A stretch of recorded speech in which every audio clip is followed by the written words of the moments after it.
welcome to another edition of Between the Posts. I'm rapt to be here with my good friend Lachie. Welcome, mate. G'day, Tommy. It's always great to be here Between the Posts. Exciting. How good is it? Look at the big mugs. Oh, a tasty coffee. Katie, that is wonderful. Not my Katie, but Katie, the manager, here at the Settlers Tavern, a pub very close to my house and my heart. I've emceed here quite a few times and a sponsor of a lot of local sporting clubs. So fantastic to be here, isn't it? Yeah, it's absolutely fantastic. This place is brilliant. Yep, there's plenty to do here, plenty to see, and yeah, as I said, been coming here since I was legal. We'll just say that much, over 30 years. Mate, let's have a look at this week's show. What do we got on? Yeah, it's going to be absolutely massive. Of course, Div 1 wrap. We've got Beck's Division Women's wrap as well, Div 1 Women's wrap, and of course, Tim Pillion coming in because it's Division 2 time. Oh, the great man. Just quietly, I'm told, and I'm not sure what Beck's going to say on her wrap, I believe the women's goal kicking record was broken this weekend. So watch out for that one. Speaking of step back in time, Datsun White Andy B, watch out for her. Of course, we've got the Farmers Leap Coach of the Week. You were on commentary with Adam Jeffries yesterday. What caught our eye? Marks and goals of the week, and of course the last word. And this week, we're chockers with the good stuff. We've actually got tons of milestones. We've got mini-me's and we've got a marriage. We've got them all in the last word. It is all happening. So stay tuned for more Between the Posts.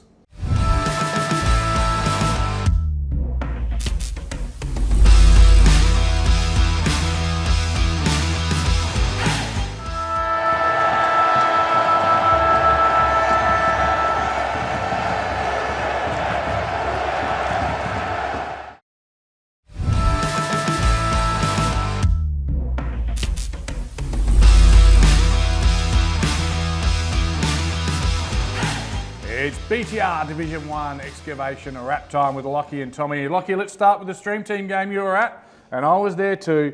It was at the Hawks Nest, Salisbury North 10-8-68, Golden Grove 15-11-101. The man in footage is Josh Glenn because he was fair dinkum unbelievable. Yeah, Josh Glenn just did what Josh Glenn did. His disposal efficiency is absolutely elite. It's incredible. I think it was one of Luke McCracken, the assistant coach. He doesn't just kick with precision and distance. He breaks a line. He'll take his 10, kick it 50, and change an angle all at once. It's like he's got so many tricks to his bow, and he was lethal. And he's almost like they give it to him in transition. And all the other teams, I hope you're taking notes. They give it to him in transition. Once he's got it, if he's got open space on that left side, basically it means they connect with the forward line and couldn't stop it.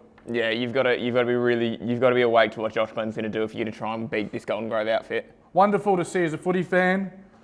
Horrible to watch as a footy manager on the opposition team. But fair play to them, they were too good. Goal kickers, Pascoe with 4, 3 of them in the first quarter, Verity with 3, Dodd and everyone's second favourite Banwell kicking 2. Said that to him yesterday, his feelings. For Salisbury North, great to see Jakey Johansson, played league footy at 16, Jakey, back and up forward with 3. And then Hellback just continues to do good things, kicking 2.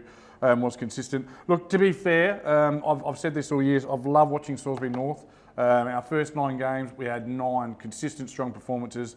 Not taking anything away from Golden Grove, but they were too good, too strong yesterday, and we didn't quite compete in some areas. And the margins suggest that. They won 3 of the 4 quarters. They were led by 19, 17, 24, 33. But in my heart of hearts, I felt at no time did we have control of the game. I felt they were too good. Yeah, I agree with that. I think Golden Grove are going to go real deep in this season now. I think they're one of the teams that'll play finals. My pre-season tip was that they'd be that they were my Smokies, so I had them as 3rd. And I've said this all year, and I continue to say it. They've got the best forward line because the balance of talls and smalls. Keep in mind, Mitch Slater didn't play yesterday. But, Cavallaro, Dodd, these little fellas, even Banwell, they just blend in so well with a great midfield and Thatcher leading the defence. It's a pretty complete package. And Lamb Simon as well, who will appear in a minute. Didn't he start the game on fire? That kid can play some footy. Jeez, he was flying up, taking some marks. He was really impressive. We'll get into it in a minute, but won the Moisey Best Team Man because of that. Might have tried to recruit him myself. He's from North Adelaide, of course. What do we need to look at here? We better have a look at some of these award winners. You've mentioned so we'll go with Lamb Simon, the Moseley Best Team. $100 for Lamb and the fam to head on down. Talk us through the player of the day. Yeah, so player of the day, Liam Verity had a snap in the 3rd quarter and he won the Bianco magic moment for that, and the Belgravia and Archie's best on went to Josh Glenn as well. Yes, a lovely slap there from Liam Verity. Of course, recruited from Modbury. Probably should give a shout out to their footy manager, Greg Morris, who's done a great job with the recruiting, putting together a really good list. Let's look at some of those better players that don't appear in the votes. And first, we'll just start with Salisbury North. Jake Russo, I actually thought Jake Russo won the rucks yesterday, but still they won the on-ball battle. Geordie O'Brien was very good and Nick Stokes down back. For Golden Grove, Thatcher down back just does Thatcher things, doesn't he? Dodd, Dobie, Verity and Pittman, obviously he's generally in things. But I want to talk about a little battle now. And in the first quarter, it was the Pascoe show. I think he kicked 3 goals, 1, set up the other 2. He was unbelievable. And Cal Hay, who's been the best fullback in the league, I'll let you articulate it. You articulated it really well. I know you're scared of Cal, so you'll be very careful the way you say it. Yeah, hey Cal. So I think what happened when I look back at that battle in the first quarter was that Callum Hay's strength was used against him. Callum Hay enjoys running off of players, and because Golden Grove were able to turn the footy over at half forward, they were then able to lace out a free Pascoe.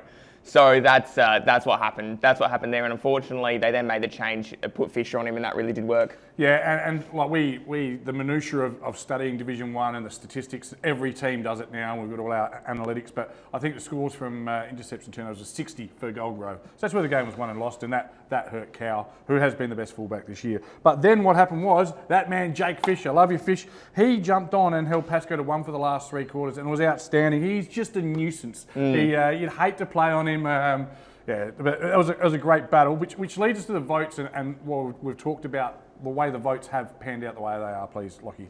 Yeah, so 3, Josh Glenn, 2, Jacob Fisher, and 1, Lachie Pascoe.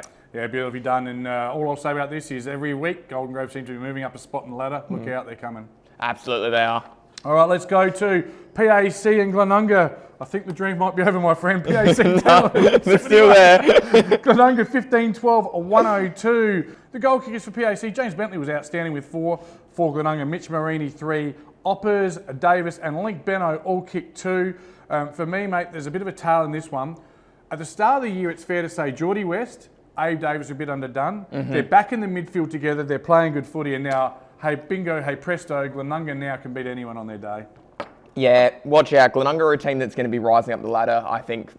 I don't know whether or not it'll be finals, but it'll be substantially up the ladder. Yeah, they may be coming from too far back. They might need to win maybe 6 of their last 8 to get to finals. So I'm not sure that can happen, and with how tight it is at the top, but we'll see.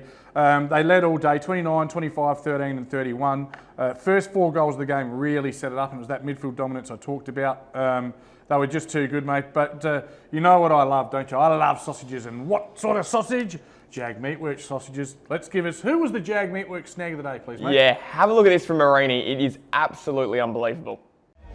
Pretty much on the pavement at the moment as he's going to have a downhill run. Take the shot. It is. It's directly in front of us. It'll be a perfect kick if he gets it through. On the left foot. It looks good. It is. He's got the goal. And the celebration as well. 2 goals for Mitchell Marini. Yeah, the boy in the long sleeves there, and he did obviously kick the 3 for the day. Look, let's have a look, mate, at and full credit to PAC, who did fight back and get within 13 at 3/4 time to give themselves a chance, but in the end, Glenunga too good. For PAC, better players who don't appear in the votes, Pitt, Jolly, and I believe it's pronounced Quaini. Am I right or wrong? Do you know? Quaini. Quaini, okay, apologies for that. And for Glenunga, great to see Jordan Opperman putting together a good base of form. Redmond, and a birthday win for Sam Parsons. So happy birthday to the Snips there. But if you could give us the votes, please, Lachie. Yeah, 3 to Geordie West, 2 ended up with Bentley, and 1 to Marini as well. Quick comment, PAC to get relegated? Yes. Yep. And Glenunga may be pushing for finals. I think that's the dialogue that's come out of this game. I don't necessarily agree with that last comment, Tommy, just before we do move on. I think Glenunga will miss finals just because Golden Grove, Ross Trevor and Salisbury North, one of those teams has to drop out. Yeah, their percentage is improving. They're up to 49.5 though. If they get that home form back and don't lose a home game, look out. We'll see anyway. You're not going to be very popular down at Glenunga now, are you? No, that's 2 clubs that don't like me. Everyone loves you, Lachie. You do a great job. One club that is absolutely flying now, Ross Trevor, 19-12, 126, PNU 8-9-57. PNU coming off a 3-game winning streak, brought back to reality by their near-town rivals. Ross Trevor, wow, what a win. And Stefan Lanzoni, the absolute star, the captain, 7 goals. It's a fair effort. Yeah, 7 goals, pretty good work there. Yeah, really nothing else you can say aside from that. One in the game. As you know, you probably do the same thing. Every quarter I check the scores, and this one was ugly early. Ross Trevor by 38 at quarter time, 51 at half time. A few interesting comments coming on the PNU past players page. Then 50 and 69. Other goal kickers, Tranford kicked 4, McCormick kicked 4 on a day out for the Rocks. Whilst for PNU, Viney, Kristancic and Nunn all kicked 2. a day full of highlights. Most of them were us, Trevor. Let's have a look at the Jag Meatwork snag of the day. Who was it? Stefan Lanzoni. Usually a clever deliverer. Beautiful kick, plays on Lanzoni. Clever little dribbler. What a beautiful goal. I'll tell you what, snag of the day just ramped up another notch to Stefan Lanzoni, the captain, and he slots through his 4th. Lovely goal. Yeah, beautiful goal there from Lanzoni. And weren't Alex Coots and Matt Gale? There was about 7 nominations for Jag Meatwork snag of the day. 5 of them came from Lanzoni. Matty Nunn, who's been in goal of the week the last 2 weeks. They're kicking goals from everywhere. There's some amazing goals in Division 1. Oh, there absolutely is. They are a class above those boys, and they're just having some fun out there. Yes, and just on some of the commentators' notes, always appreciate the feedback to help us with this segment. So Ross Trevor, essentially disposal efficiency, and it came from probably the fact that they had more pressure on Payne when they had the ball, affecting their efficiency, and so they're playing a very good, strong midfield game. They're delivering well when it's time to turn it into defence. They're working backwards and putting pressure on Payne. So too good, Ross Trevor. Yeah, too good, and they're certainly inside the 5 as of right now. They are. Better players who don't appear in the vote, Felix Scrimmer, Max Wags and Morris for PNU. Also Ross Trevor, Lim again playing well, Kemp and D. Matthias, the general down back, doing wonderful things. But e-bike high five player of the year time, Lachie.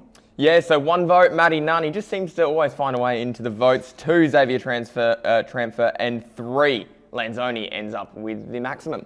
Yes, a dark day for PNU, and they'll be looking to bounce back next week. And Ross Trevor just continued to have a very, very strong, consistent season. That they do. Yeah, it's been impressive from Ross Trevor so far. All right, now this one here. Speaking of, just give us a quick high five, Lachie. We both tipped it. We tipped against Port District and got it right. Sorry, brother. It was St. Peter's 11-7-73. We're not tipping that you lost Port, by the way. We're tipping that we got the tip right. Port District 9-11-65. It does keep the competition interesting. I'll just go through the goal kickers. Nick Michaels, what a consistent season. Another 3. Carruthers with 3 and George with 2. Whilst for Port, Scooter Lysette, McKay and Niskahus all with a brace. An upset, I can't say we didn't see it coming because we tipped it, mate. Spock are very, very good, aren't they? Yeah, Spock are good, and Matt, I have to give it up. Mike O'Leary absolutely called it pre-season, and he's just said this team is going to be really, really good. He didn't quite expect it to happen as quick as it did. Yep. But he was very, very buoyant on his boys. He said to me, if we could just win those close ones and start the season well, anything can happen. And anything's happening, all right. But as you'd expect, a huge, tight, tense, tough tussle. Margins of 6, 8, 2 and 8. So the biggest margin was 8 points there. But it was the third quarter where Port had their opportunities. They kicked 2-7 to Spock 2-1, and Port do it to everyone else. You miss your opportunities in Division 1, you pay the other way. Yeah, it's simply, to be honest with you, 2 goals 7 is not good enough in Division 1. So that's what happens, and you get punished for it. So well done to Spockos for being able to launch on that. Yep, let's have a look at some of the better players not in the votes for Port. Sam Gray, Cooper Gaffney, Gould and Ferns. Whilst for Spock, Ty Bedford, Ionella and Ed Allen. An interesting one, before we do the votes, and we obviously have looked at Scott Bedford, so you should probably worked out the connection there. We actually gave the Archies to someone else, and it was Fergus Carruthers for his 3 last quarter goals. So Scotty Bedford, you will get Archies as well, just putting that out there. But 3 last quarter goals when they kicked 3 straight goals, he actually was the difference in the end. So you'd say well done, Fergus Carruthers, wouldn't you? Yeah, absolutely well done, Fergus Carruthers. And Scotty, next time we're at Spock, if Tommy doesn't get to you first, I've got a bunch of Archies in my car, mate. Don't worry. All right, give us the votes, please, Lachie. Yeah, so 3, Scotty Bedford, no surprises there. 2 to Allen, and 1 to Nelligan as well. Yes, a great game. I can't wait till Spock meet Golden Grove next week. How good is that going to be? Yeah, straight away. I think it's I think we both still think it's Port and someone. I've said Port and Spock. You've said Port and Shock. Maybe Golden Grove might have something to say about it.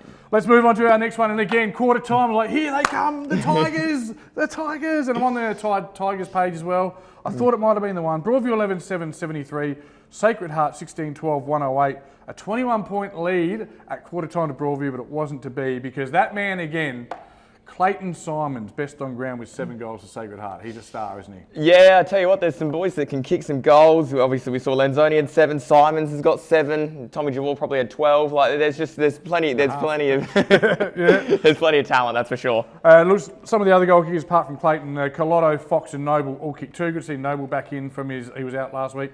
For Broadies, the Whiz Byrne kicked 4, Mulhurran and Shepherd with 2. Just on Phil's notes as well.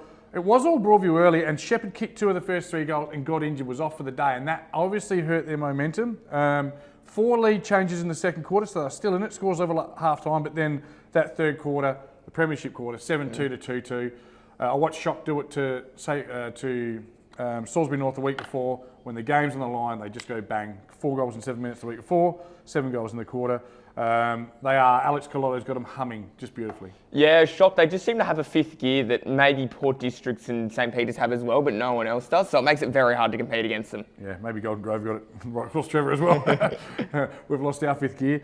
Anyway, White and Colotto, great battle in ruck. Again, if you want to go back and watch the footage, two fantastic footballers butting heads. That was good to see. And better players who didn't make the votes for Broadview: O'Leary, Saint and Wilson. Whilst for Sacred Heart, Hunter Window, Ethan Moore, McAuliffe and Agnew. Give us the high 5 player of the year votes, please, mate. Yeah, so Simon's ended up with 3, Kill with 2, and 1 to Hill as well. I really like him. I think he's a nice side. He's a nice side profile. The all-important ladder, thanks, baby John. And it's starting to look. It's interesting. Port, Spock, Shock, all 8 and 2. They are the top 3. Then Golden Grove and Rocks now sitting 6 and 4. The chasing pack, for me, it's Salisbury North, Glenunga, 5 and 5, 4 and 6. I think we're working with 7 teams with still serious premiership ambitions. Yeah, I agree with that. I think there's probably... I think Glenunga is still touch and go. I think if they lose a game, particularly if they lose this week, I think they're going to be running it really close to falling more to what's behind them than what's in front of them. 100%, because it is a home game. If they don't get back that web dominance, done. And same, I mean, Salisbury North need to find a way this week. Otherwise, the gap becomes too big with not enough time left. Because what you got with that top 5 is consistency. They don't have too many bad games. So, yeah, it's a very, very interesting ladder. Of course, PNU 3 and 7. But percentage a worry for them on 42%. That in itself represents an additional game. So I'm writing them off for finals. PAC 2 and 8 they've got to try and avoid relegation. They must win this weekend, and Broadie's 0 and 10. They'll get one, but they've just got to tidy up that third quarter. I think that's been the Achilles heel. Well, I think Broadie's best chance is PAC this week. Okay. Ooh. All right, mate, let's have a look at this week's games. Oh, wow. They've all got something on the line here. PNU and Salisbury North at the Falconry. Yeah, so every time I tip Salisbury North, you seem to lose. So I'm going to tip you again. I think you should beat PNU. Yeah, okay. Look, I mean, just based on ladder position, you suggest Salisbury North should win. But PNU very hard to beat at home. Port and Sacred Heart. Sacred Heart, of course, inflicted Port's first loss this year, but this one is at Country Living Homes Arena. Is that correct? Yes, I believe it is. All yes. Right, yep. Yeah, this one's going to be a good game of footy, that is for sure. We're going to be there with the stream team. Nice. And I'm going to go with Porties at home by a couple of points. It's going to be that close. Yeah, I think Port will win at home as well. Yeah, they're very, very good. And they don't lose 2 in a row too often. Well, they certainly haven't this year. So I'll take Port. Match of the round for mine, Golden Grove and Spock. It's 2nd versus 4th, even though the previous game was 1st versus 3rd. These two are just about the form teams, certainly over the last 3 weeks in the league. Yeah, this one's going to be a great game of footy. Let's be honest here. I think it's going to be Spockos to get the job done though. Yeah, I'm going to take Golden Grove at home. I just think the time to strike is now. If you want to win Div 1, generally, almost always, you need the double chance. To get that double chance, they've got to catch up, and I think they'll do it this week in, like I said, what will be an amazing contest. Lachie Gould's PAC taking on Broadies at Park 9. Yeah, I'm going to go Broadview. Broadview? Yeah, there you go. Behave yourself. I think they get it done. Sorry, PAC. Might be a bit of a whisper that Jack Tringrove could be playing this week. I'll take PAC at home. But no certainty on that one. That should be a good game. And last one, Glenunga and Ross Trevor. Ross Trevor shocked us all early in the year when they knocked off Glenunga, and we thought, what's going on here? But who do you like? I like Ross Trevor. Yeah, I agree. Ross Trevor are too consistent for mine, and they've got a lot of weapons at the moment. Great midfield battle going on. Might be Davis and Tranford, that'd be a beauty. And then, of course, Butterworth and Western Ruck. Some great in-contest matchups that are worth their weight. You watch that one. I might be watching it myself on the stream. So you've taken Ross Trevor. I've taken Ross Trevor. Not too bad. Interesting. What a good round 11 it looks like. Now, Lachie, last one.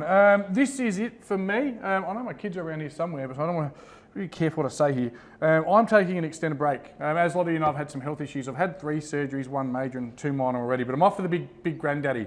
I'm going to take you back just quickly. I want everyone to get something out of this. So out of my bad luck, if I can help people, I want to. In December last year, I was on a boat in Port Douglas, and a man came up to me and he said, there's something wrong with you inside.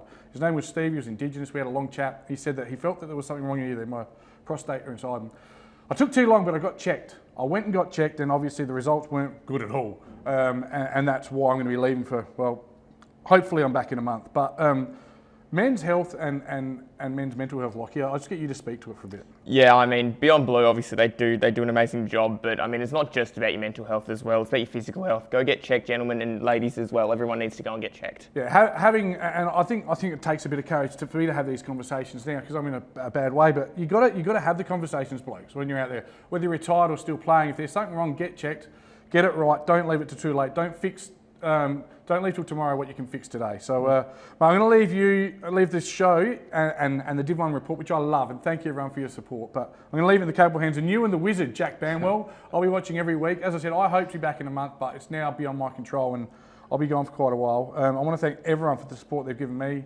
and especially Dartfish, John, baby John, and my wife and everyone else. So thanks. It's been absolutely real, and I hope to be back one day. But it's over to you, brother. This is all yours now. Thank you. Cheers. Thanks for watching the Division 1 report with Tommy Javor and Lachie Gould.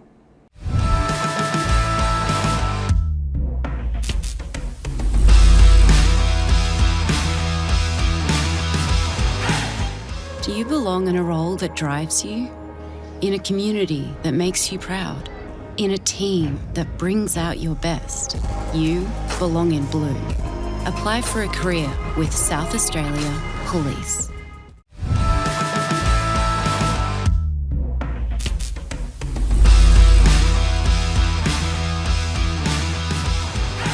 It's time to talk women's footy. Round 10 has been and gone, so let's see what happened in the BTR Excavations Division 1 women's comp and how everything played out.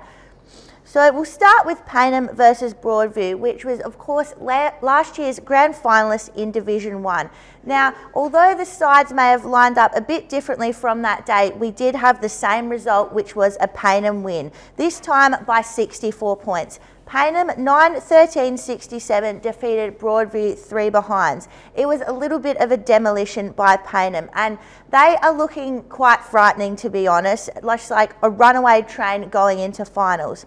Now, whilst the game was very much done at 3/4 time, where Payneham were leading 33-3, well, Payneham decided that they weren't done yet, kicking a huge 5 goals for in the final term. They put on more score in the last quarter than they had in the whole game. So no fourth quarter fade outs here. I think Macca and the team would have been very impressed, and yet again, very scary knowing that they can just go into that next gear in the final term. And well, Letitia Ackland for Payneham, she was back to her best, kicking 4 goals. Chelsea Packer also continued her goal scoring form with another 2 to be amongst those firing in front of goal. Fearless captain and defensive queen Jess Meachin was named their best on ground. For Broadview, on a tough day at Payneham, their best performers were Jasmine Dallymore, Maddie Hayden and Finlay Menz. Now, they were having a casino night on Saturday night, so I hope that was a roaring success for Broadview and a great night for their club. And whilst things didn't go their way in the A's, Broadview did have a win in the Division 1 reserves, beating Payneham by 30 points. And Broadview actually sit top of the ladder in the Div 1 reserves, so there are still plenty of wins happening at the Tigers.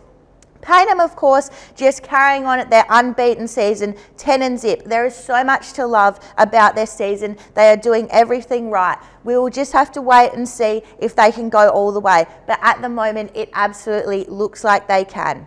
We'll move on now to Hectorville versus Henley. And Henley got their 7th win for the season and their 4th in a row with a 44-point win. Henley 9-5-59 defeated Hectorville 2-3-15. That's a strong win from Henley. They are really trying to lock away that second spot on the ladder, and they are looking seriously dangerous up forward with 6 different goal scorers, featuring 3 from Hayley Conlon and 2 from Demi Bates. Demi Bates was also named amongst their best players. Their best on ground was Shannon Murphy in her 4th game for the season with Henley, so she's doing pretty well with the Sharks. Henley also followed the big last quarter trend, kicking 3 goals won in the last term to finish off strong against Hectorville. For Hectorville, their 2 goals came from Leah So and Macy Philpott. Their best on was Eliza Fenton.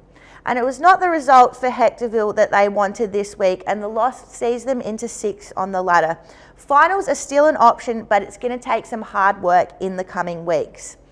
Our next game in Div 1, Golden Grove versus Morphettville Park, and it was a big win to the Morphy Park Roos, who took down Golden Grove by 92 points. Morphettville Park 14-18, 102 to Golden Grove 1-4-10, which is actually quite close to their round 3 score, which was 108-18. So Morphies go 2 from 2 versus Golden Grove this year, and convincingly so.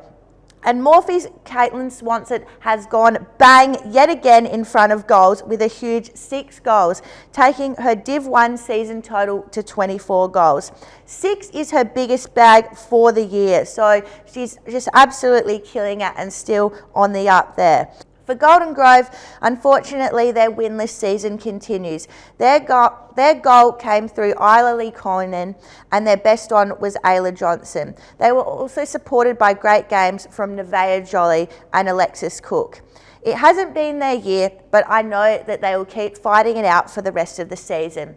And now for our last game in Div 1, we move on to Happy Valley versus Goodwood Saints. Now, you know I talked this one up last week on the show, saying there were big stakes up for grabs in terms of the top 4. Both teams currently fighting it out for that 4th spot. And well, it was the Goodwood Saints who came to play, finishing 16-point winners, 5-6-36 to Happy Valley 2-8-20. Now, Happy Valley, you can see there, had the 10 scoring shots, 2 goals, 8, but the inaccuracy there is the killer. And it started for them in the first quarter, where they kicked 3 behinds to the Goodwood Saints' 3 goals, 1. Happy Valley took until the 3rd to put on a goal, and by then, Goodwood had it sorted. The Saints led at every change and just got the win that they needed. And they really came out and said multiple goal scorers only, with their goal scorers Olivia McAvoy, Hayley Thilthorpe and Emma White all kicking 2 goals each. Jess Chaya again had a great performance for the Goodwood Saints, named best on ground. She's just getting bogs every week, absolutely killing it, so well done JC. For Happy Valley, their goals came from Georgia Hooper and Ellen Keatley, with Patricia Calpert named best on. Now, this loss actually takes Happy Valley outside the top 4 for the first time this season. I told you this was a big game, so let's have a look at that ladder now with all those things that have happened. Well, Payneham, of course, still sitting comfortably on the top 10 and zip. I don't think anyone's going to catch them at this point. Henley in 2nd now, and they are a game clear, but as I said, Morphies are absolutely coming. They're just 1 game behind Henley, up to 3rd. You've got that big win, and I just know they're eyeing off that 2nd spot, of course, the double chance in the finals. As I mentioned, that win, of course, takes Goodwood into 4th position just by percentage. They've still got Happy Valley on their tail, but the win just gets the Saints in there. Happy Valley down to 5th with a little bit of work to do, and I still think that 4th spot is very much up for grabs. Hectorville, Broadview and Golden Grove round out the ladder. So let's see what's going to happen in round 11. Well, we've got Golden Grove versus Hectorville, Henley versus Goodwood, Happy Valley versus Payneham, and Broadview versus Morphettville Park. So there is plenty to look forward to there in the Division 1 season. Now, just for the rest of our women's footy wrap, we've got to do some quick check-ins, and that is, of course, with our undefeated team. So Div 2, we've talked about it before. We've, of course, had Anglevale. Check, they are still undefeated. Division 4, Modbury, double check, they are still undefeated as well. So those 2 teams just going along nicely. Now, we'll move on to Division 5, and you might have already seen this popping up on the socials, but I got some early mail on this one from our friend of the show, well, host of the show, TJ. Salisbury North, they've gone and kicked 31 goals, 15, 201. So they've hit the double ton. Absolutely crazy stuff. And the star of the show, Chloe Datsun, 12 goals. Absolutely flying around town in that Datsun. What an absolute star. So 12 goals, and I'm told a record for goal kickers in that Salisbury North team. And she's just gone on another planet. And yeah, as I said, I know TJ enjoyed that one because he sent that straight through to me.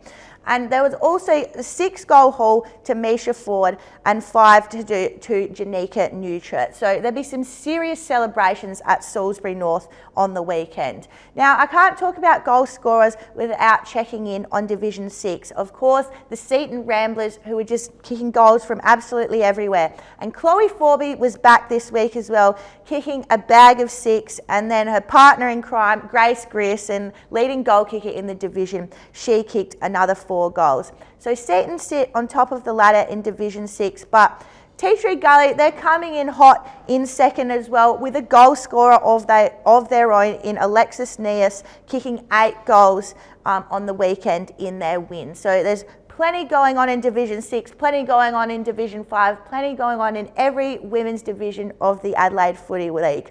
Well, that's all for this week. Hope you enjoyed the women's wrap, and I'll see you next week.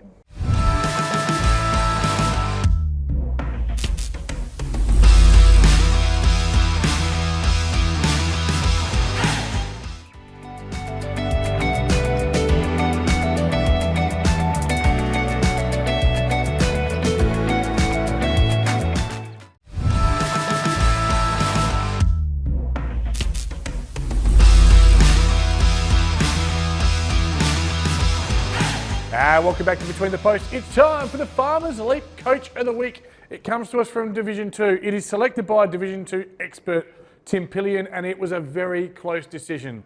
But we have gone for the man, the myth, the nightmare from Athelston, Matt Knight.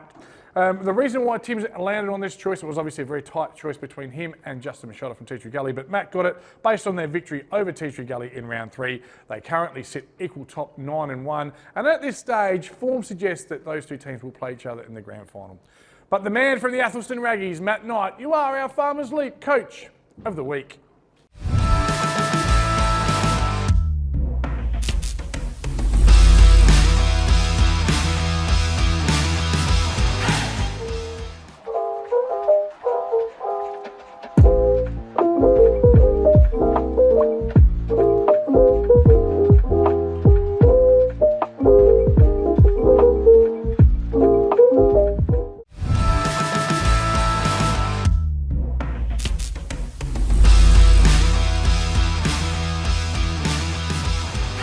And welcome back to Between the Posts. It's Div 2 special week this week, so welcome to the show, Tim Pillion. Thank you, Tommy. We have got a lot to get through now. Tim, I just want to speak quickly about how last year Div 3 specialist, this year Div 2. Yep. You obviously, your sons play at Henley, so you're at Henley each week and you get to see every team throughout the year. Same thing I do at Salisbury North. It's wonderful, isn't it? Now you would have seen every team this year? No, I missed one game, so I was away on a bit of a holiday against Tea Tree Gully. So, you missed Tea Tree? Oh, they're not very good anyway. But you'll see them this week, won't you? I'll see them this week. So I've seen every other team. I've seen all the games. Been able to catch up with people and ask questions and just get a bit of feel for where we're all feeling and what they're telling me about their clubs. But Tea Tree Gully are the one I did miss, and I'm looking forward to this week. Before we get on to the actual games as well, I'm a big believer in owning your failures and celebrating your successes, and I want to celebrate a success. We tipped the top 5 in order, and it's looking right on. Top 5, not necessarily in order, but so it's actually, and that'll be interesting. I had Tea Tree Gully and Henley in the grand final, and had Athelston as my smoky. Seems right around the mark. But Tim, let's start with last week's games. Well, yesterday's games. So we'll go with that. Modbury, 11-18, defeated Adelaide Uni 7-6, a 36-point margin. Yes, by the time they watch this, though, it'll probably be Wednesday, but I hear what you're saying, my friend. The smallest margin of the week was 36 indeed, so interesting there. Good win for Modbury, though, to beat someone right alongside them in the ladder. Yeah, we'll talk about that with the ladder we get there. Goody Saints had a big win, 27-13, beating Lochley's 8-7, 120-point win, a 9-goal first quarter. Game was over at quarter time. Yeah, Harris was 7 and 12 goal kickers would have pleased Coach, no doubt. It did. Henley had a good win yesterday, a really good win. It was a cracking game in the first half, and then Henley wore Flinders Park down. 18 goals, 8, great goal kicking. Flinders Park 9-goal 10, a 52-point. That's from a 1 point win from the first game of the year to where we are today, what does it say about both sides? We'll soon find out. Yeah, it's, I noticed Noah Hannigan kicked 5. Tell me about him, please. Oh, Noah, yeah, look, he's strong, he's big, gives us something, straightens us up, gives us something to kick to, and he's actually kicking has really improved. Usually 5 set shots on goal, he'd kick 2 goal 3. He's now kicking 5 goal 1, 5 goal straight. So that's really helped us, and that's been our turnaround in form. Brilliant. Next one, mate. Tea Tree Gully on their merry way, defeat Old Iggy's 3 goals 5. And finally, Athelstone 16-10, defeating Brighton 10 goal 8, which was in the first round of the year where Athelstone had a massive win against Brighton. To see Brighton come back and get that back to 38 points is a really good effort. Yeah, but, and again, I don't want to steal the latter's thunder, but Athelstone making nearly every single post a winner. Only lost this year, I believe, was to your mob, Henley. Is that correct? We caught them on a good day, Tommy. We had a full outfit that day, and Athelstone had a good 3 or 4 of their better players Santillo boys out. were out that day, weren't they? Ruckman were out that day as well. So basically, that's how the game can swing and change on availability, injuries, and things like that. Darcy's going to throw the ladder up. Timmy, take us for a drive through it, please, Yeah, mate. so I'm happy with your top 5 call, but I think we've got the top 4 set because of the gap in the game. So Tea Tree Gully 9-1, Athelstone 9-1. There's a 2-game gap to 3rd and 4th. Just very quickly, if you look at percentage, 65.6, 65.1. Finishing top will be a percentage call between these sides. It'll come down to when they play each other, who wins that game. Athelstone beat them last time. But percentage and that one game, it's going to be so close for 1st and 2nd. We drop away to 3rd and 4th. There's also now a 3-game gap between Goody Saints and Henley to 5th place. All right, that means they're locked away as well. And agreed. I don't think either of those sides are good enough to jump into 1st or 2nd. So Goody Saints on 14 points, Henley on 14 points. Again, if you look at the percentage, it's 1%. And I think Goody Saints yesterday had a big percentage. Yeah, well, with the 120-point win, the beating up on Lochley's, and we'll get to Lochley's in a minute, that percentage can change so much. And when you play each other, as you said, and when you play a team that's down towards the bottom of that, unfortunately for those teams, you've got to put the foot in the throat because you need that percentage. All right, the rest of the ladder from 5th, Flinders Park, 8 points. Brighton have caught up to 8 points, but the percentage gap of 6%, that's gone down to Brighton's losing a couple of big games. And then Modbury, Adelaide Uni and Old Iggy's all on 6. This is where it gets tight now. So they're only a game out of finishing 5th with percentage, so probably 2 games when you look at the gap there. Lochley's, unfortunately, with only the 1 win, looked like they were going to struggle to get any higher. But it means we're well alive into the second half of the year, Tommy, with the premiership table. This week, I'm jumping ahead here, Lochley's played Old Iggy, so Old Iggy's have got to make that gap even further. And then you've got Modbury and Brighton playing each other, and that can either be a 2-game gap or they're back level again. So I think Div 2's still alive and well, with a top 2, a 3rd and a 4th, and then the fight for 5th and the fight for relegation. I think and you've got the 3 teams on 3 and 7, Modbury, Uni, Old Iggy's. I think the percentage tells a bit of a tale there. 5% different probably suggests that Modbury, that consistency should hold them in good stead, but when they play each other, when they play other teams, it just keeps the comp so vibrant and alive. Oh, absolutely. So all's well going in the men's Div 2 comp. Don't worry about that. This week's games? I've got a couple, I know we're going to go over all of them, but there's a couple that really whet my appetite. And I'm going to start down there. Let's talk about the top. Now, Lochley's and Old Iggy's. It's at Lochley's, I believe. This is a crucial game.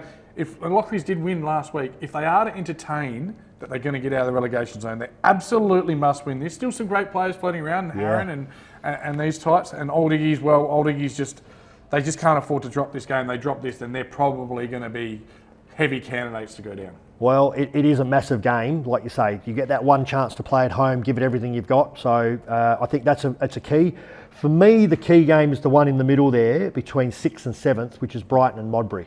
So Brighton, if they win that game, they get the 2-game gap, right? It's absolutely a treasure to have. But if Modbury win it, they go level with Brighton, okay? And then all of a sudden that opens it up. Now, Flinders Park are the key, because this week they're playing Athelstone. So if Flinders Park stay on 8 and Brighton win, they jump them. Yeah, I mean, I'm sure we'll go through and do tips, but for Modbury, the return of Lelewin from suspension as well is going to be crucial to support Bazzani and Davey. I actually think they can maybe get an upset there. But yeah, the other game I want to talk about, mate, if we can, and we'll go through and do tips at the end there. Yep. T3 Gully and Henley, for me, you said you haven't seen T3 Gully, so let me just fill you in because I saw them played against him in a pre-season. You got Dylan Weaver, you got Brodie Latham, the Div 1 goal kicker, you got Big Blake Penny in ruck, Big Tickets Penny. Interesting to see his matchup. Pistol Pete Persnos like lightning down forward, and Chris Olsen running the ball. A beautiful blend and a really good football team. So my feedback for I talked from from the Henley boys was that T3 Gully were too good for us last time. At Henley we played them, so we play them away this week and we play Athelstone away when we go there. So we've got to upset the two top sides on their home decks.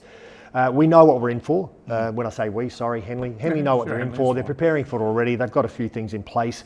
But it all comes down to, do we get to keep some of those players and availability for this week? Probably 3-4 injuries at the moment floating around Henley, that's all, which was why we're going well. And you don't know what T3 Gully are up against at the moment. I'm not in their inner sanctum. I don't know who's available, who's not, but we know we're in for a tough game this week. Yeah, they've been super consistent, mate. But let's have a very quick look at the games and give a tip for the 5, please. Yeah, okay, so let's start at the top. Lockleys versus Old Iggy's. I'm actually going to go for Lockleys. Wow. Lockleys at home. I actually think somewhere on the line they've got a great spine. They've got some good players. I'm not saying Old Iggy's are bad or anything, but I'm just going to go with this is their last chance to do it. 120-point loss last week. I'm sure they'll bounce back after the win. I'll take Old Iggy's though. Okay. Flinders Park and Athelstone. I'm sorry, but I'm going for Athelstone there. I think they're too good from what I saw yesterday. Athelstone will win comfortably from mine. Adelaide Uni sitting in 8th position up against Goodwood in 3rd. That's a Goodwood Saints. Yes, agreed. So I've got nothing clever to say about that. T3 Gully and Henley. What a game. Game of the round. I like T3 Gully, sorry, mate. Okay, I think it'll be a draw. Okay.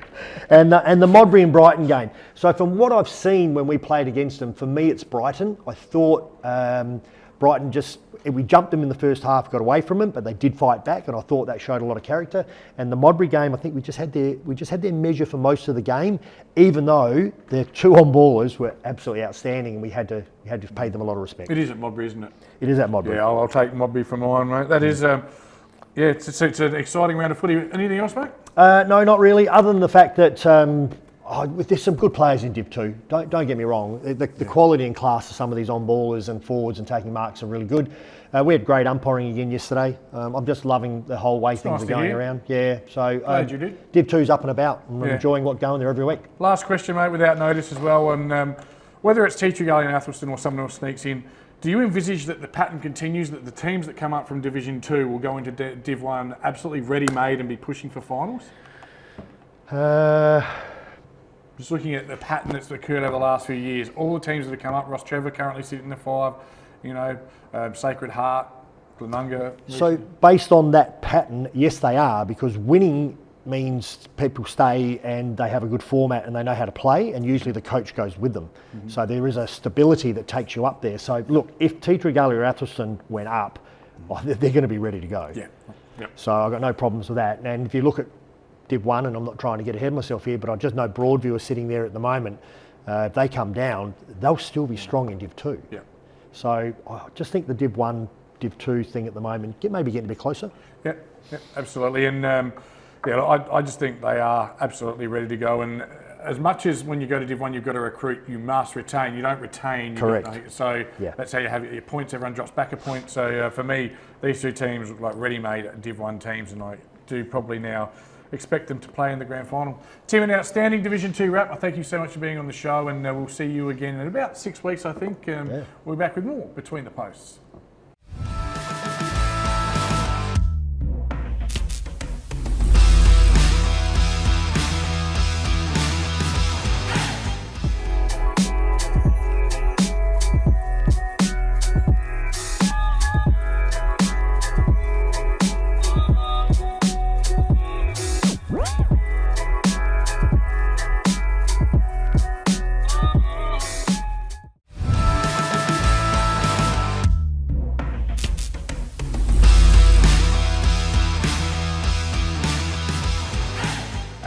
Welcome to What Caught Our Eye.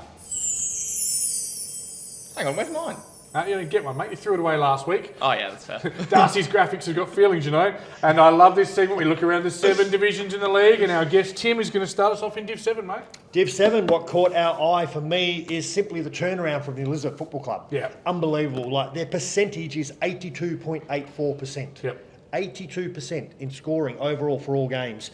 They had 12 different goal kickers yesterday in their 30 goals. Unbelievable turnaround. Outstanding. We've mentioned it, because obviously coming once every 8 weeks, we've mentioned it a fair bit. They are 10-0 and they're going to win the flag. There's no, unless something crazy happens on grand final day, and well done for turning the club around. Great point. What do you got, mate? Yeah, very similar on Elizabeth as well. 32.4 points conceded per game as well. So just something else to keep in mind there. Smithfield 8th and Flinders Uni 7th both had 30 goals kicked on them on the weekend. That was by Elizabeth and Mitchell Park too. Oh, they'll be pleased to hear you mention that. For me, it's the fact I reckon we've got our grand final sorted. Brahma Lodge 9-1 sitting behind the undefeated Elizabeth, but Brahma Lodge had a challenge on the weekend. 12-9 defeating Hackham 11-9. Someone that's escaped under the radar, someone I know quite well, Trent Payne, son of Carey Payne. He kicked 7 on the weekend to be the difference.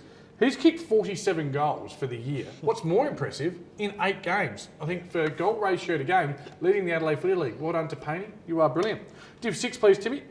St Paul's versus O'Sullivan's Beach Lonsdale was the one that caught me out. It was a cracker of a game, close all the way through.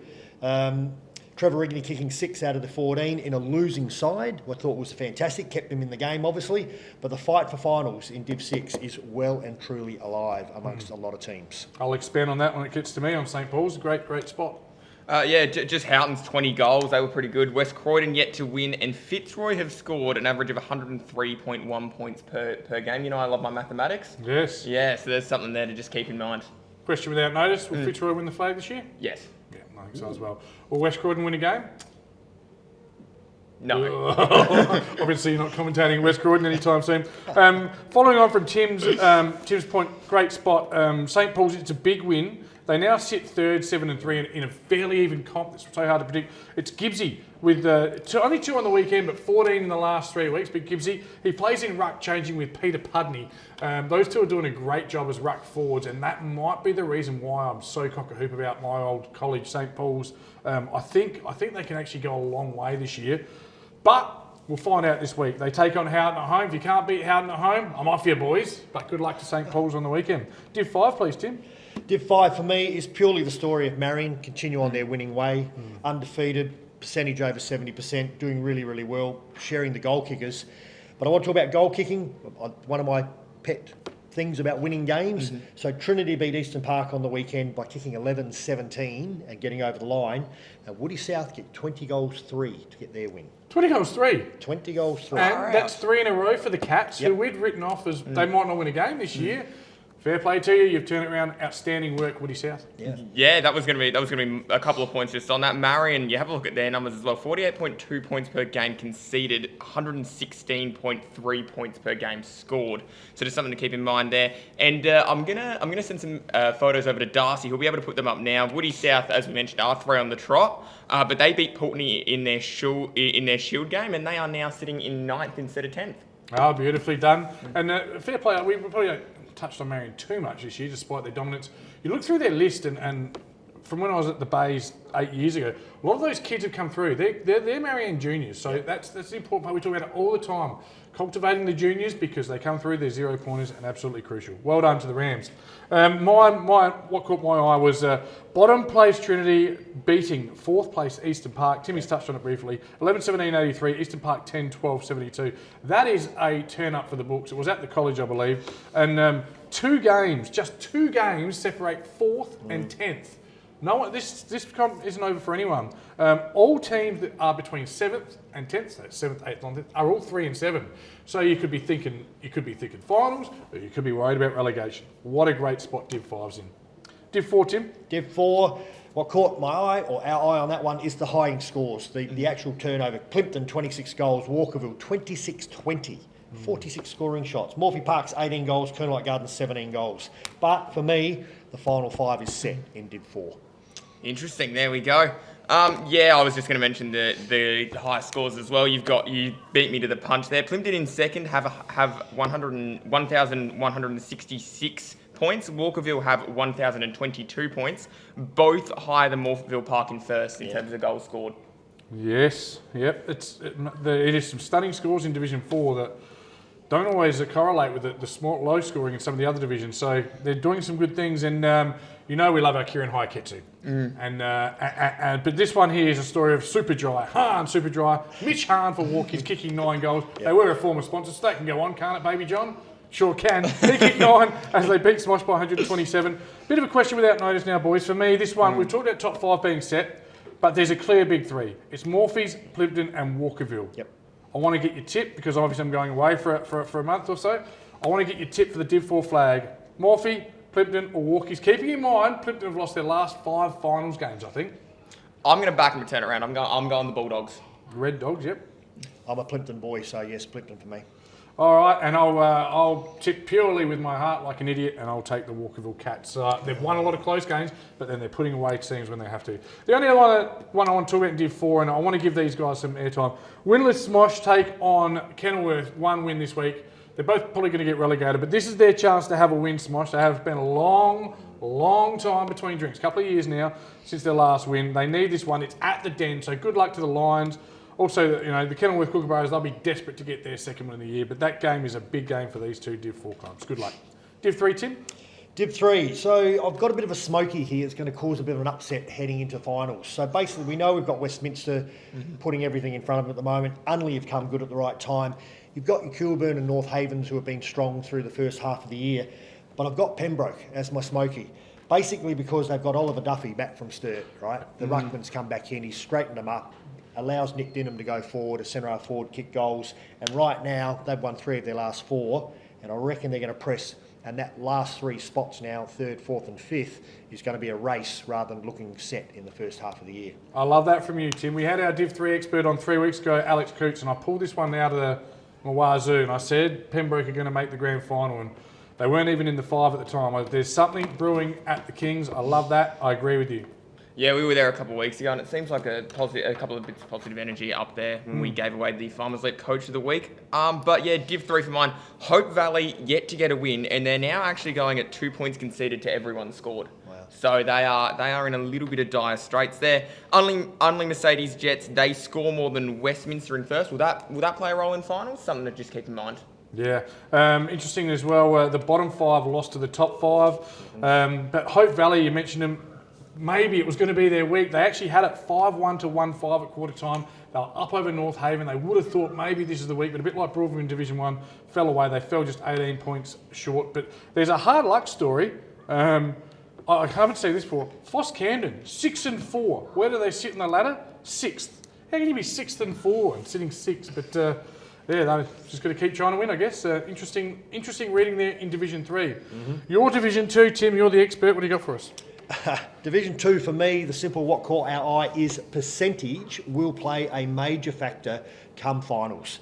You've got your top 2 with Tea Tree Gully and Athelston separated by less than 1%, sitting in 10-1.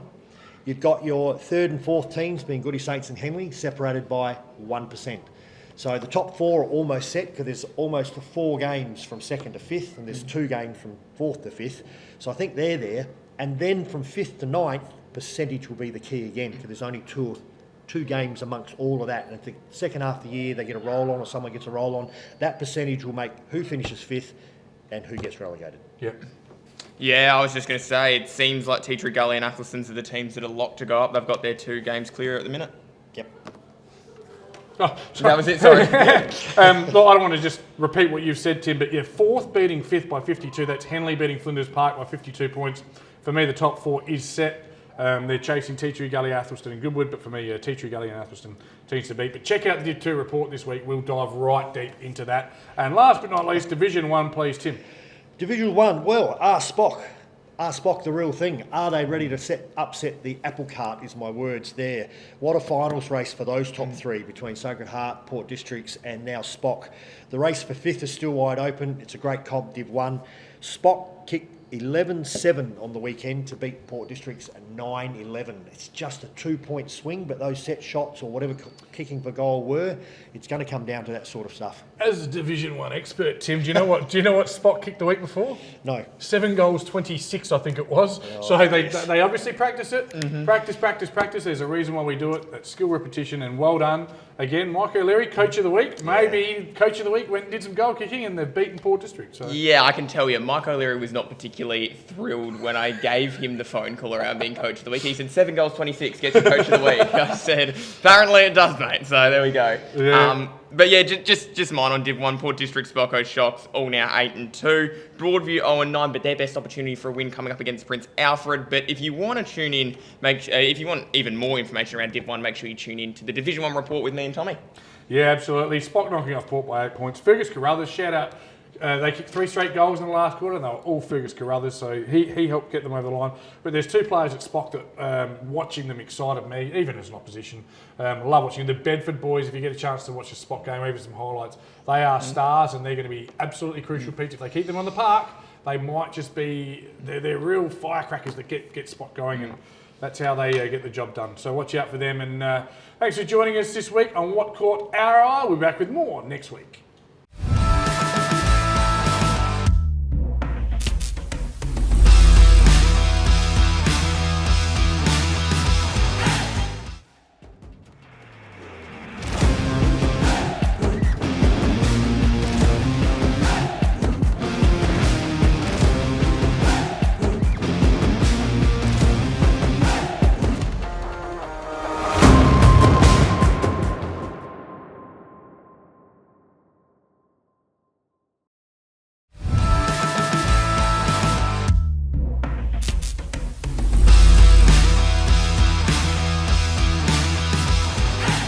Welcome back to Between the Posts. It's one of our favourite segments. It's for the high flyers, the sticky mitts, and those who can take marks like no other. Let's have a look at this week's Marks of the Week.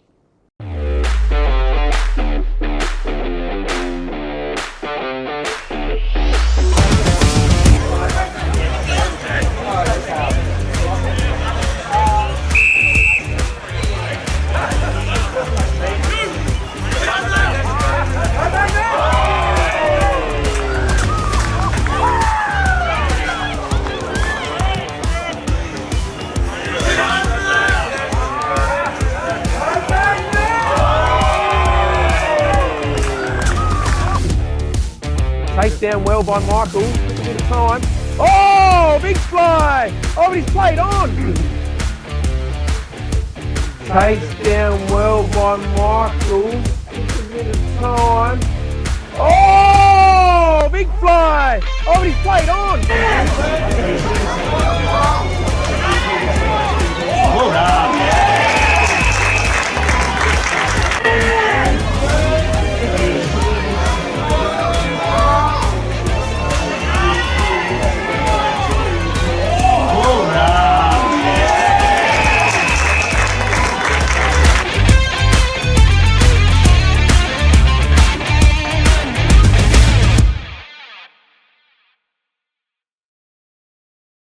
And it's that time on Between the Posts. There's been some amazing goals. I saw some great ones on the weekend. Let's have a look at the nominations for this week's Goals of the Week.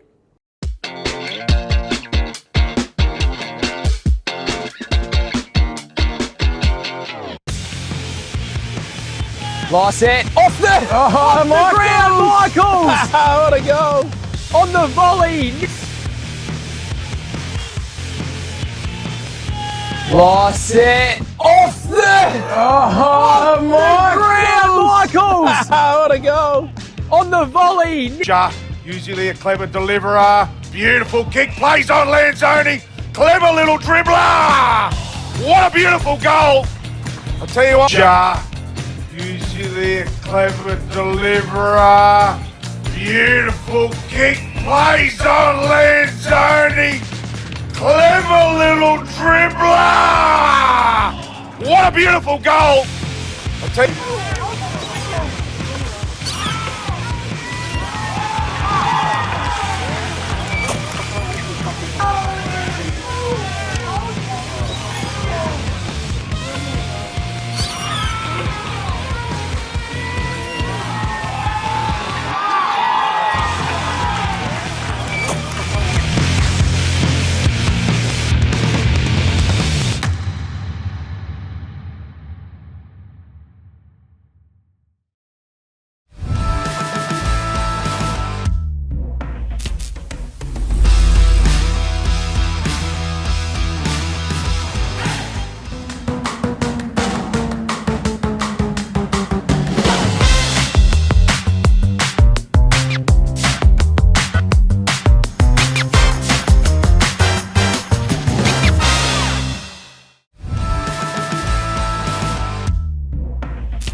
And it is time for the last word, brought to us by our good friends at Sapole. And of course, we are right here in the beautiful Settlers Tavern, Lachie. Been a great venue and a great morning, hasn't it? Yeah, it has been. It's always great fun in between the posts, and it's always great fun at all the pubs, and the Settlers is no different. Yes, of course. Come on down, check this place out. Come down for a meal. I came down here Wednesday night. I live around the corner. $14.90 schnitzel night. How good? And that includes your sauce. Schnitzels. Ask for Kate. It'll still be $14.90. She'll say hello. Thanks to all our great sponsors and the great man, Baby John, will flash them up for us. And of course, it was great to have Timmy Pillion in the studio today, wasn't it? Yeah, absolutely. He's a genuine A-grade star. Yeah, he's just over there, just giving us some love. Hey, milestones, marriages, and mini-me's. We've got a few today. How good is this? And some of these are pretty funny, mate. Where are we starting? Let's start up at Salisbury North, because I did see a big banner on the scoreboard. There was a 200 gamer in the Beast. 300 gamer. It was the pup, Nick Pape, and they were down. Cometh the man, cometh the moment. The joke was made after him. He kicked 7 goals. The team only kicked 6. No, he legitimately kicked 7, including the last 2 of the game, to get Salisbury North to come from behind win. And you'll see some photos of him being cheered off. Shout out to Golden Grove, who like we did last week for the Sacred Heart player, stayed to form the banner of honour. And I love that community now. We all respect each other. And well done to the pup, who's superstar. Had a couple of quiet froths after the game as well. Niklaus. So yeah, well done to him. A great effort. Next one, mate. Yeah, 200 games for Derek Gregory. He debuted in 1995, and I think he played with you, didn't he? He did. 30 years later, 200 games. What are you doing, Des? I still see him floating around, former watchmaker. 200 games for the Walkerville Cats. Took him 30 years. I'm not sure. He might have had a few breaks in there. I don't know how old he is. He must be 70. No, I think he must be early 50s. He's super fit. I think he runs half marathons and stuff. So, but congratulations, Derek Gregory, 200 games. Well-loved member of the Walkerville Cats. And they had a big freeze day yesterday, I think, as well. Doing great things out at the Cattery. So I'm out there every Saturday morning with the girls doing gym next door. So well done, Derek. Next one, mate. I've got the next one. Sorry, Paddy Sanzo, Premiership player at Payneham, 200 games. Beef Paddy Sanzo. I've loved commentating him over the game. One of those guys you can set your watch by. He's been super consistent, hasn't he? Yeah, he has been. Massive congratulations to him as well. Beautiful. What's next, mate? Do we have any marriages, Tommy? We do. I've been meaning to announce this one for ages now. Baby John, throw up the photo. I'm not marrying this man. Paulie G is marrying Lee. He's my 2017 Premiership captain. All going well in my health battles. I'll be the MC at his wedding. That is the plan. Congratulations. They've got a beautiful family, and we talked about those the Premiership babies. But yeah, he's been smart, getting married outside of footy season as well. I love it. Yeah, that's the way to do it. You know, you've got to make sure you get married outside of footy season. You got a contractual obligation to go and play. Yes, and the Premiership babies, I mentioned they're coming. We had 2 this week. I don't have photo clearance yet, so I'm not putting them up without photo clearance. But we'll have them in the coming weeks. We've had 2 births, which just mini-me's, if you like, coming up. So congratulations. We'll mention more of that next week. So, Lachie, where are you for this week's games? Yeah, looking forward to going up to Port District. It's going to be great fun out at Largs Bay as they take on Shock. Port and Shock, your grand final tip? Yeah, it was, but St. Peter's is certainly making a run at that as well. Yeah, it should be great. Look, thanks for joining us on Between the Posts. If you've watched the whole show, you'll know that this is my last show for quite a while. Thanks for joining me. Thank you. Over to you and the Wizard. I can't wait to see what you produce, mate. You must be excited. Oh, I'm a little bit excited. It's always great fun working with the Wiz as well. His brother plays some good footy and the Wiz does good media work. He does. And so with a bit of a sad face, I tell you now, Lachie, for the last time, take us home, please, mate. Well, that wraps us up for Between the Posts, but make sure you stay tuned next week and every week for even more Between the Posts.